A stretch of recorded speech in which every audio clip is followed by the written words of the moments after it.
We're going to play Concerto in Jazz for two pianos. And this was a piece, this was a high school rite of passage. Sorry. I'm having a moment time. I'm talking. This is a high school rite of passage. I fell in love with, my dad introduced me to this when I was 8, and I was jumping between the keys. And Boogie Boogie. Sue played it as well. I loved it, and so then along comes this Concerto in Jazz. Let's go Boogie Boogie, and I want to play that. And then I said, well, yeah, sure, Mr. Farkas, the conductor and all that. Then it came to these things. This is called walking the bass.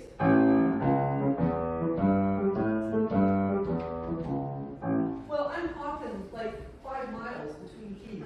I can't begin to do it. I can't begin to play. I couldn't play with it. My sister comes along a few years later with her big hand. What is it? And I'm jealous as heck. So this is the first time I get to perform this piece. I'll tell you a little more about it. Tell me a little bit more about it. She is also the conductor of the Purcell Mountain Orchestra. So she performs this with her orchestra. Go ahead. Well, yeah, so just the history is I get to play it in high school for my graduation, and I just had a blast, and it was a huge shut up. And I rubbed it in her nose. No, and so, fast forward many years later, I had students, and I had a student who's quite good, and he really wanted to play jazz, so I'm like, oh, I'm conducting this orchestra, and I remember this piece, so I went, I wonder if I can figure this out. So I ended up finding, I actually had to call the high school teacher who was retired. So they directed me to the new high school teacher, and I said, because I couldn't find the music anywhere. You will not find this music online. And I said, do you still have it? And then he said, let me look. And they still have it. It's, I'm sure the only copy in the world. Except, they have it except for what? The piano part, which I had in my studio. I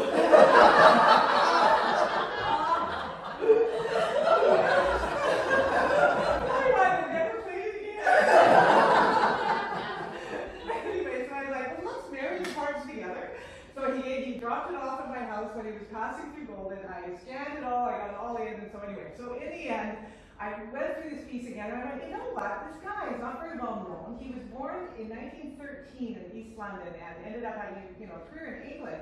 But it's kind of a mixture of like Duke Ellington and Irving Berlin and Lord George Gershwin. There's a little bit of everything in this. And he always seemed to be just on the underside of something that was amazing going on. Like he wrote a great musical and then he just beat him to the punch and became the big thing. So he never made it to the big time. That's probably why I never heard of Donald Phillips. But anyway, as I'm working through this piece with my orchestra, which is an amateur orchestra in Golden, they can't play everything, so I had to do a lot of rewriting for these people. And so in the meantime, I went, it's too long anyway, there's too much of this. And I just sort of went, let's just abbreviate it, and so I turned it into something my students could do, and it was a blast. So anyway, then I went, well, my sister needs to do this piece. So we worked it a little bit more into a 2-piano thing, and so this is the Concerto in Jazz by Donald Phillips.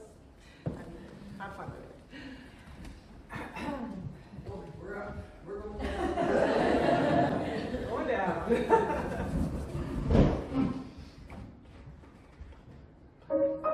All set. I get to be the orchestra. She is the soloist. Although I take some solos too. What's the first note? Let's see. A. Okay, got it. E flat. Oh, D.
Thank you.